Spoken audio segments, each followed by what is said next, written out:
Welcome to the extended version of this lesson on the downhill fall.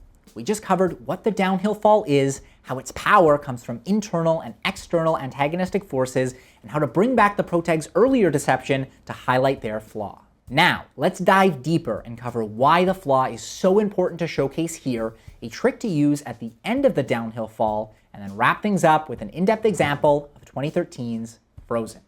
Let's start by talking about the why. All of this info is great, but if you don't know why you're using the tools you're using, you might as well not use them at all. And even though we know the downhill fall is used to turn up the heat on the protag and show them struggling, we need to ask why the flaw is so important to highlight in this phase. Let's go back to some of the essential pieces of storytelling we covered way back at the start of this mega course. We explained the importance of the flaw and the need in the overall meaning of your story. Remember the essential lesson of modern storytelling. A character wants something physical, but before they can earn it, they must make a psychological change. Your protag may find some limited successes, but until they overcome their flaw by embracing the need, the successes will be short-lived. The downhill fall is proving that point. The protag will find successes in the uphill climb and midpoint, but the downhill fall proves those successes are short-lived. Before the protag can fully succeed, we need them to have their epiphany. And in order to have their epiphany, they need to reach their lowest point. So, the downhill fall is also hurdling your protag toward their epiphany. In order for this lesson to become clear, we should understand how the flaw is holding them back, how it's the cause of their problems, or how it's the reason they can't overcome them.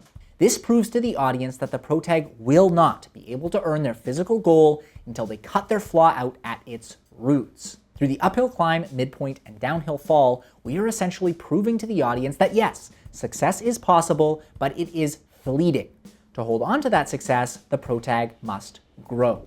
You can see this most in romances. The uphill climb usually showcases the two love interests getting closer until they take the next step of their relationship at the midpoint.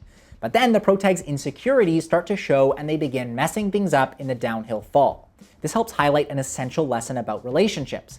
You can't have a healthy relationship until both parties overcome their flaws. Otherwise, those flaws will negatively affect the relationship.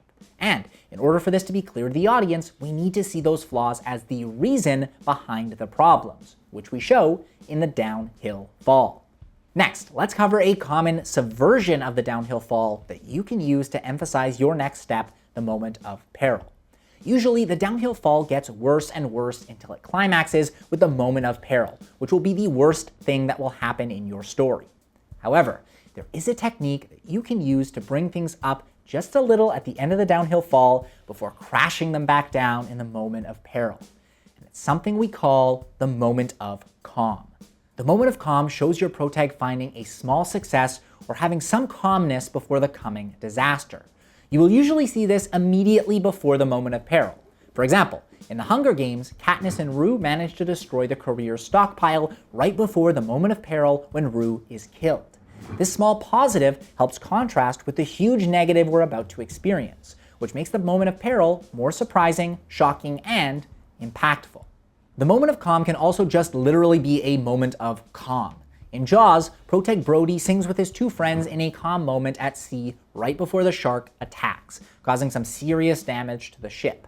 This plays off the idea of danger strikes when you least expect it, making the moment of peril feel stronger. So, if your moment of peril is shocking or you want it to feel more surprising, you can use a moment of calm to relax your audience right before flipping the protag's whole life upside down. Now, let's see the downhill fall in action with our in-depth example. Frozen is a 2013 animated musical that follows Princess Anna as she sets out to stop the eternal winter her magical sister Elsa caused. Throughout her journey, she has some literal ups and downs, which is why we chose this story to help explore the downhill fall. To set up some context, the story starts with Elsa trying to control her magical ice powers. When she can't, she flees, thrusting her city into an eternal winter. Her sister, Anna, sets off to find her and recruits Kristoff along the way. At the midpoint, the pair reach Elsa's ice castle, but Elsa tells them to leave and shoots Anna with a bolt of ice. Which leads us to the downhill fall. Here, we see Anna and Kristoff get chased away by a snow golem before experiencing a literal downhill fall as they jump off a cliff. Anna's hair starts turning white, and Kristoff's little troll buddies reveal that Anna will freeze unless she commits an act of true love. She insists they race back to the kingdom so she can kiss her new boyfriend Hans, and back at the ice castle, Hans captures Elsa.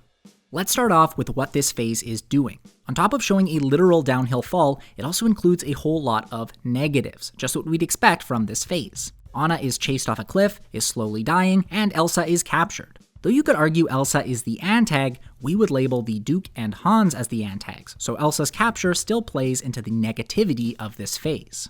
These are also failures in regards to the journey. Anna is trying to stop the eternal winter, which she fails at during the midpoint.